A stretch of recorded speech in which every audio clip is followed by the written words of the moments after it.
I want to tell you about a conversation I had with a congressperson and the term African American. I did a lot of crisscrossing across the so-called battleground states on behalf of the re-election of President Donald Trump. And I met a congressperson, Republican congressperson, who backstage, right before both of us were to give a speech, he and I were talking, and he mentioned how he outreaches to the African American community, and he's concerned about the African American church, and he's trying to get the African American vote. He was white. And after the fourth or fifth African American, I couldn't take it anymore. And I said, I don't want to be offensive, and I'm not suggesting that you are being offensive, but I really don't like the term African-American. And he goes, oh, I'm sorry, I didn't mean to offend you. I said, again, you didn't offend me. I'm just telling you, I consider the term to be demeaning, divisive, and pretty stupid. I mean, after all, the Constitution banned the importation of new slaves in 1808. So the likelihood is that my people have been here longer than most of the white people who are here. Yet you don't find white people with a Irish-American or British-American or German-American. Why do I have a hyphen, but many whites who arrived here after my family did do not have a hyphen? And he said, you know, I never really thought about that, but I'll give that some consideration. I said, I don't expect you to stop saying it. I know it's become a politically correct expression. I'm just telling you, I don't like it, and I find it condescending. And you know what else? I'm not the only one who feels that way. I love being black. I love being called black. I love being an American. I love being a black American. But as a black man in this country, I think it's a shame that every few years we get a change of name. Since those first ships arrived here from Africa that came across the sea, there were already black men in this country who were free. And as for those who came over on those terrible boats, they were called enslaved and told what to do and how to behave. And then Master started tripping, doing his midnight tipping down to the slave shacks where he forced he and great-great-grandma to be together. And if great-great-grandpa protested, he got tarred and feathered. And at the same time, the black men in the country who were free were mating with the tribes like the Apache and the Cherokee. And as a result of all that, we're a parade of every shade. And in this late day and age, you can be sure there ain't too many of us in this country whose bloodline is pure. But according to a geographical genealogy study published in Time magazine, the black African people were the first on the scene. So for what it's worth, the black African people were the first on earth, and through migration our characteristics started to change and rearrange to adapt to whatever climate we migrated to.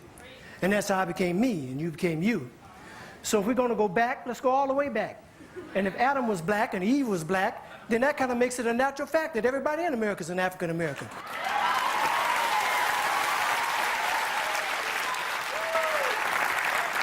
Everybody in Europe is an African European, everybody in the Orient is an African Asian, and so on and so on. That is, if the origin of man is what we're going to go on. And if one drop of black blood makes you black like they say, then everybody's black anyway.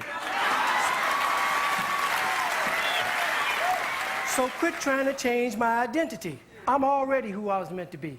I'm a black American born and raised. And Brother James Brown wrote a wonderful phrase. Say it loud, I'm black and I'm proud. Say it loud, I'm black and I'm proud. Because I'm proud to be black. And I ain't never lived in Africa. And because my great-great-granddaddy on my daddy's side did, don't mean I want to go back. Now, I have nothing against Africa. It's where some of the most beautiful places and people in the world are found. But I've been blessed to go a lot of places in this world. And if you ask me where I choose to live, I pick America, hands down. Now, by and by, we were called Negroes, and after a while, that name was banished. Anyway, Negro is just how you say black in Spanish. Then we were called colored, but shit, everybody's one color or another, and I think it's a shame that we hold that against each other. And it seems like we reverted back to a time when being called black was an insult, even if it was another black man who said that a fight would result, because we've been so brainwashed that black was wrong, till even the yellow and the black couldn't get along. But then came the 1960s, when we struggled and died to be called equal and black, and we walked with pride with our heads held high and our shoulders pushed back, and black was beautiful. But I guess that wasn't good enough, because now here they come with some other stuff. Who comes up with this shit anyway? Was it one or a group of just sitting around one day? Feeling a little insecure again about being called black, and decided that African American sounded a little more exotic. Well, I think you were being a little more neurotic. It's that same mentality that got Amos and Andy put off there because they were embarrassed about the way the characters spoke. And as a result of that action, a lot of wonderful black actors ended up broke when we were just laughing and having fun about ourselves. So I say, F you if you can't take a joke. You didn't see the Beverly Hillbillies being protested by white folks. And if you think that, cause you think that being called African American sets all black people's minds at ease, since we affectionately call each other, I affectionately say to you, nigga, please.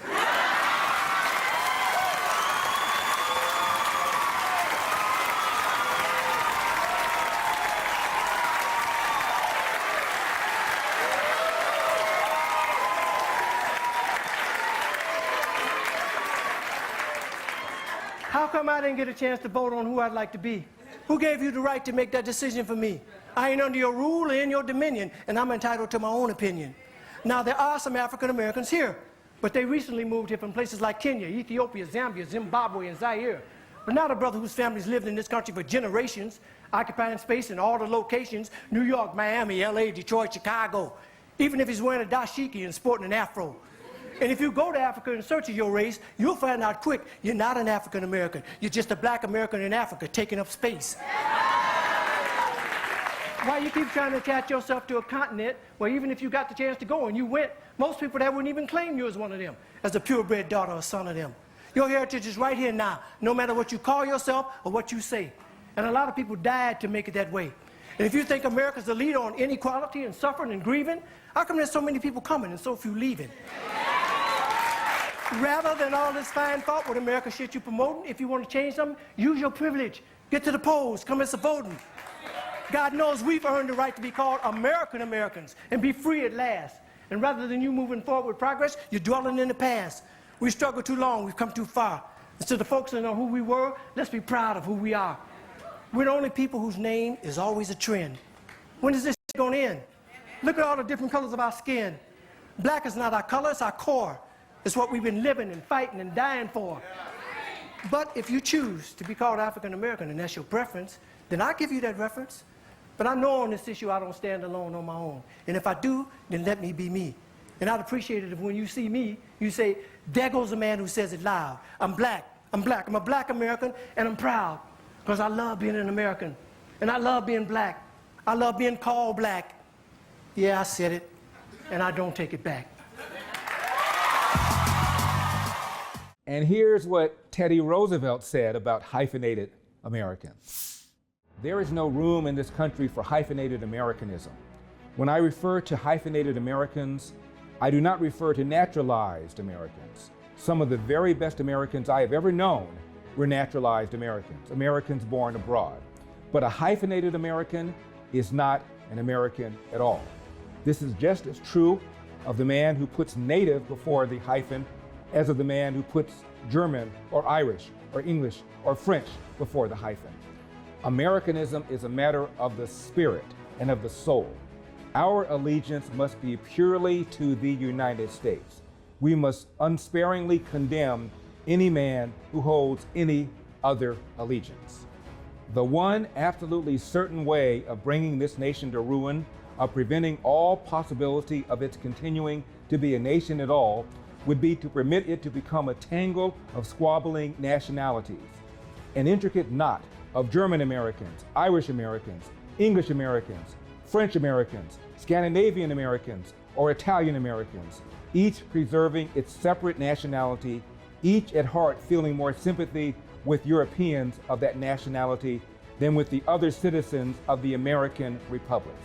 These men who do not become Americans and nothing else are hyphenated Americans, and there ought to be no room for them in this country. The man who calls himself an American citizen and who yet shows by his actions that he is primarily the citizen of a foreign land plays a thoroughly mischievous part in the life of our body politic. He has no place here, and the sooner he returns to the land to which he feels his real heart allegiance, the better it will be for every good American, end of quote. Goodness, who does that sound like? A firestorm of reactions continuing today to a series of tweets from President Trump targeting a group of Democratic congresswomen. The president saying they should go back to the broken and crime-infested places from which they came. By the way, I feel pretty much the same way about the term black leader. My father, who, as you know, ran a small cafe for a number of years, told me that a white customer came into the cafe once and said, "Randy, did you hear what your leader said last night?" And my dad said, my leader? And he goes, yeah, you know, Jesse Jackson, you're a leader. And my dad said, really? Who is your leader? And the white guy says, well, I don't have one. And my dad says, you work for somebody else. I work for myself, but I have a leader and you don't. And the man goes, well, I never thought about it. My dad says, I'm my own leader. Now, I told that story one time before a youth group. And I said, when you think about it, who is the German leader, German American leader? Who is the Irish American leader? Who's the Hispanic American leader? But black Americans have a leader. Who is the Italian American leader? A kid raised his hand in the back and said, Rocky! Yo, Adrian! I did it! I'm Larry Elder, and we've got a country to say. I'll see you next time. Yo, Adrian!